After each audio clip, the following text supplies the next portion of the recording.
Good morning from Panhandle Outdoors, America's only daily outdoor TV show.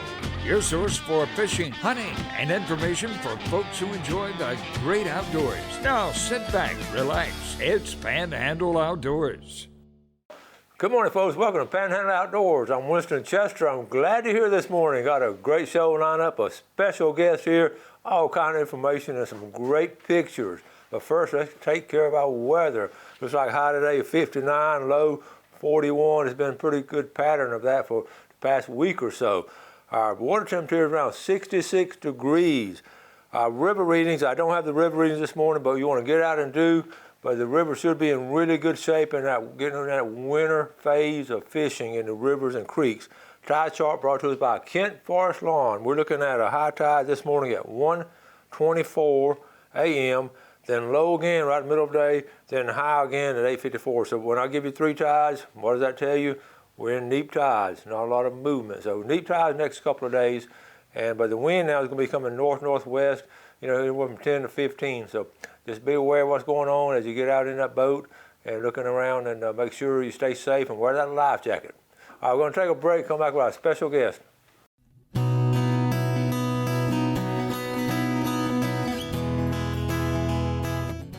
Welcome back, and look who's here this morning, Steve Shea. Hey, Winston. Buddy, what's up? There's my COVID fist bump. Okay. Well, listen, you've been on some exciting excursions, and number one, you went on a red snapper trip, and you called and invited me, and I was out of town, and man, but then you sent me the pictures. That made it even worse. But before we we've got pictures later on. But anyway, what else you been up to? Gosh, my whirlwind fall trip. I went to Missouri with my son, bow hunting for whitetails up there. I got a 2,000 acre property. We had a good trip. It was slow hunting, but we still killed a couple nice bucks. From there, I went over to Kansas. There's a big public waterfowl area there in south central Kansas, Cheyenne Bottoms, and we just slayed the mallards out there. So well, we had a great trip. So I'm gonna show that picture. I'm gonna slayed the mallards, folks. Look at you talking about that. When you sent that picture, I said, "Wait a minute, that's a truckload right there, buddy." And that's actually my buddy Carl Petrick. He used to be a biologist here at Tyndall way back in the day. Then he was with the Forest Service, Eglin. Now he's over all the national forests in Mississippi. Wow. And he and I have stayed lifelong friends, and we take an annual trip to Kansas duck hunting, and that's me, him, and his son. And so that's our bag limit, 18 duck bag limit for the day. So. So y'all been there before. Y'all sort of knew where to go, and it's public land. Public land, but you have to work for it. I tell you what, because it's public, you have to find the places that no one else will go. So this particular spot we found, we actually hiked 1.5 miles. No way. Toting those decoys into this hole back where no one else would go, but that's why the birds were there. And we killed our limit in, I think, just over an hour. Wow! Yeah, congratulations. pretty awesome. That makes it even more special having to work for them that hard. Yeah, I got to work out at the same time. How many decoys y'all set up? We were only using a couple dozen. Yeah. I mean, really, if you find a place, and we don't use flyers because there you're just trying to limit the amount of things you have to carry. You're right. You have to go that far. So, if the ducks want to be there, that's 90% of the battle. And then you don't need a lot of decoys if the birds are going there already. Yeah. So, yeah. And who calls them in? Which one? Well, I leave, honestly, I'm not the best, I'm a good turkey caller, but duck hunting, Carl is one of the best I've ever heard. He is just unbelievable. Yeah. I mean, that's a a person special, that knows how to use a mallard call, it's crazy to watch him. That's a special art. Oh, it sure really is. And so I give him a credit for all the calling. So you had a fun trip. You had deer and duck and a little bit of everything. Yeah, sure did. Yeah. That's my favorite trip. From the day I leave, I'm thinking about going back a year later. Next year. Yeah. And one thing too, you have your camera set up too, and so during the year what's going on. Yeah, we do a lot. I go up just to make a trip to put cameras out and do a buck inventory on our farm in Missouri, and I'll usually target the top tier bucks on the farm. So yeah. Are they allowed feeders up in that area, or just all natural food? No, natural food. And it makes it hard is back before CWD. With CWD, most states, Florida doesn't. We don't have CWD. But in the Midwest, they stopped allowing feeding. And so the problem is when we would do a deer camera survey, we would always use shell corn. Well, you can't do that now. And so it makes it a lot harder to find, get photos of all the bucks on the farm. So we wait till later, around 1st of September, and open up scrapes that are traditional scrape sites, and we'll open them up early, and we'll start to get photos of the bucks. So it's not as good as it used to be as far as finding them, but we still find most of the bucks. So. That's interesting. And speaking of natural food and feeders, I was going to ask you that question later, but I'm going to ask it now.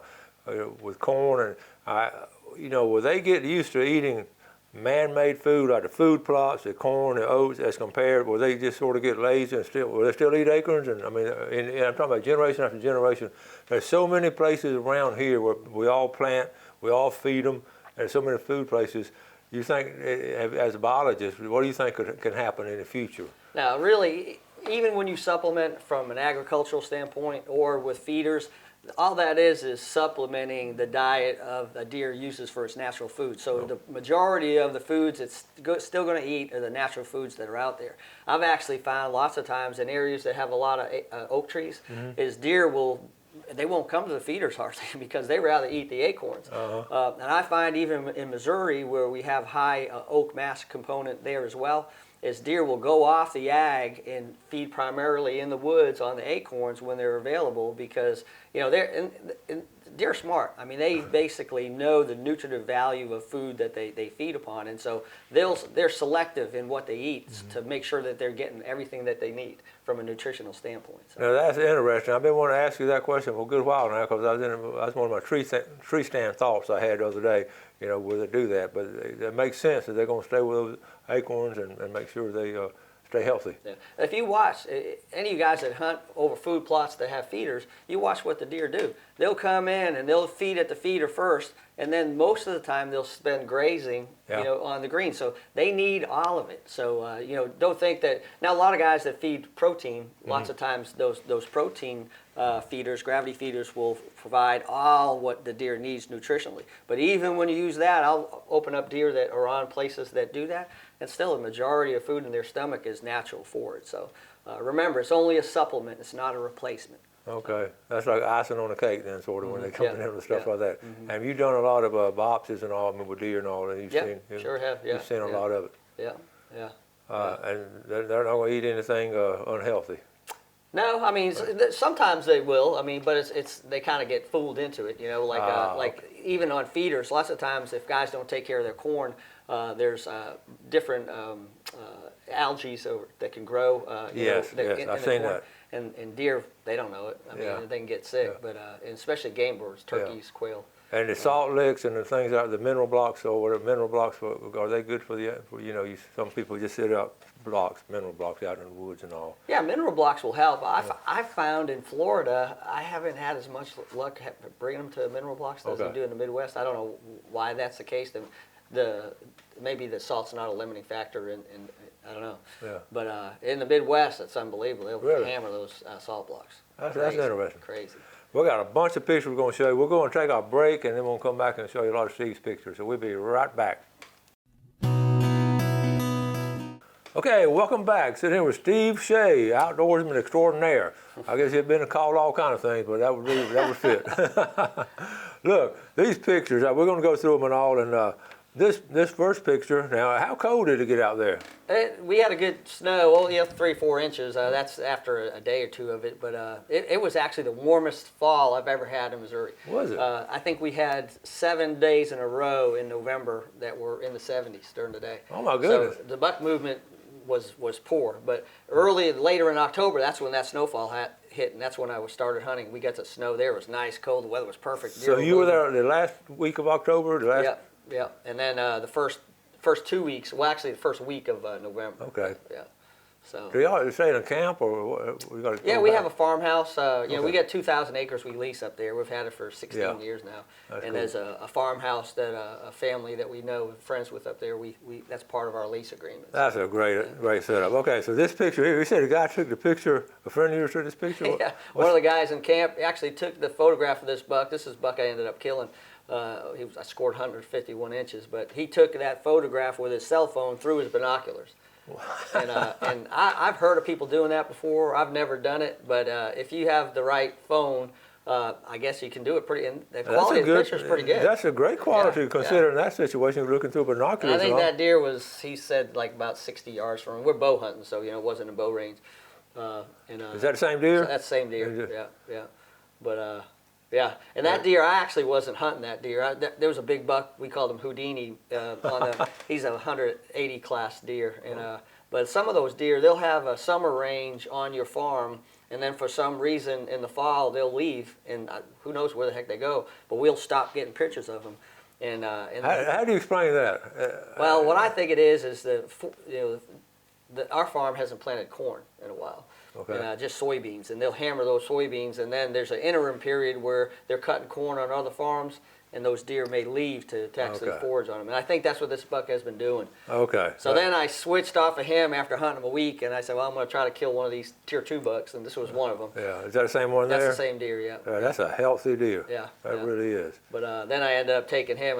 It was one of the coolest hunts I had. I watched this deer come about 100 yards off, and I watched him make 2 different scrapes, watched him rub urinate in it, watched him hook in trees, and then he ended up coming by 8 steps, so made a pretty easy shot. Oh my goodness, that'd been some great video. That's what, maybe have a GoPro on your head or something. That'd been good. This is him right here? Yeah, yeah. And you see, I use a crossbow now. I think you knew several years ago I got a bad helicopter crash and messed my shoulder up, and I can't pull my bow back consistently. So ever since that time, I switched to crossbow. And and with a scope and all, that's nice, isn't it? Oh yeah, yeah. I tell you what, crossbow is I really enjoy crossbow hunting. A lot of folks. It's very popular now, and it's a good shot. And then we okay, we got that one. Yeah, okay. And my son traveled with me. My son lives in Burlington, Vermont, and he's killed 2 nice bucks. The 2 out of the last 3 years he's came with me. That's a 130-inch. Actually 11 point. So he got that one. So you can tell he's happy. What was his story? Did he have it scouted out, or was it in a... No, I mean, he was coming down. I think it was the last afternoon. He had seen several good bucks and passed on some, and so he actually he said, Dad, because I was done. I had already tagged out, and he said, think I could use your crossbow? So you can get that maybe extra 10 yards. And then he ended up calling this deer into him. He rattled him in, and he shot him at 10 steps. So oh, cool. Really so he did rattle them in. Oh, yeah, he actually rattled him in, yeah. He actually rattled him in 3 times. Deer ran by him, looking for the other buck, and he didn't have a decoy out. He rattled again and came back the other way, and then I think the last time he said he just grunted. He said, I just need to grunt, and then the deer walked right into it. Wow, that's cool. Cool story. Okay. Now, we're talking about the red snapper trip. Oh, yeah. And, State was gracious enough to give us a bunch more red snapper days. Oh, it was nice. And then they gave us some more, and I think because I hadn't met the quota and the weather was bad on the first round of days they gave us in the fall. Yeah. And so I was kind of waiting, watching the weather, picking my days, and, the Friday of Thanksgiving, day after Thanksgiving, looked like it was going to be slick, and you could tell by those pictures it was nice and calm out there. You picked a good day. Picked a good day. I know some other guys went on some of those other days, and it was rough. Oh, wow. Yeah. But the bad thing was the moon was pretty full, and so those bear. I'm thinking about deer and bears. Those fish were feeding at night, so the bite was slow, but because we were fishing over hard bottom. So usually I like to drift. I map the bottom with where I catch fish and whatnot. And so it was a slow drift, and so he kept that bait in front of the fish for a long time. So we still hammered them. You just had a slow drift going on. Slow drift. And these are some of my buddies. The guy on the far left is a Darian Crowley. He's one of the biologists with Deseret Ranches here locally. And then furthest to the right is Patrick Delaney. He's also the head biologist with Deseret. And in the center, that's Ricky Richardson. He fishes with me quite a bit, but they actually caught those. They hooked and pulled those fish up at the same time. That's why we got a group picture. So that was they all had them on. We were tripled up. Oh, you got a good crew right there. Yeah, the guy with the camera was the only one that had fish on it. I know that feeling. Believe me, I do know that feeling. How deep water were y'all in? We were fishing about 150 foot. So we were about 40, 45 miles out. Okay, and that's one of the bigger ones we caught that day. But that's. Most of the fish were in that size class, 10, 12 pound, good fish. And what a beautiful sky, water, and the red. I mean, that's a framer right there. I mean, that's beautiful day. Yeah. And that's Darian with one of the bigger ones he caught that day. Yeah. I mean, nice fish. And we've had problems with sharks. Tell us this story. Now this grouper, he had him on. He got him almost right to the top, and the shark come up, and that's about a 40-pound gag. That's a huge gag. And that shark took that whole fish just about except the head in one bite. And we saw the shark come up to the surface after he got it, because he got it right at the boat. And gosh, I mean, it was just like. Could you tell what kind it was? No, I didn't see enough of it. Yeah. But you could tell by bite radius, that was a big dang shark, you know. Oh my goodness. We've had a lot of problems with sharks this year, and there's a lot of them on those hard bottom areas. There's a lot of prey for them to feed on, and so there's a lot of sharks. I've heard this over and over again from fishermen about the sharks this past season. It's been phenomenal. And big sharks. But I tell you what, that the throat and the cheeks and everything, all the meat we got on that grouper was almost as big as some of the smaller red grouper we were catching that day. You know. Yeah, you got the grouper cheeks. That's a delicacy right there. Yeah, So that was smart to keep it. But there's another picture in there of well, that's the kind of the size, you know, 20 to 22 inch red grouper we were catching. But I actually caught, and I've never seen this before. Well, there's a group shot. Some of the red snapper and red grouper and that one big old gag head we had to bring back. But if you shoot down, there's another photograph of no, back right there. Zoom into that one. I don't know if anyone's ever seen these before, but it's actually called a spot fin hogfish, or a lot of people call them a Cuban hogfish. They're very uncommon in northern Gulf waters. And, and you know, they're harem breeders. So an adult male will have like half a dozen females and he'll kind of guard the area around them and breed them. That's kind of how they propagate. I haven't seen one, to be honest with you, up here. And I didn't even know what it was when I caught it. I said, dang, what is this? So we took a picture and measured them and let them go. Well, then I started doing some research on them, talked to the state fisheries biologist, and this could have been, and we don't know yet, a world record. Oh, no. The largest, that they usually don't get over 8 inches, and this one was right at 12 inches. And so they're doing a little more research into it, but it's a beautiful fish. It's propagated in the aquarium trade, saltwater aquarium trade. That's interesting. We're going to take a break. We'll come back and talk more about how Steve let his world record of fish get away. We'll be right back.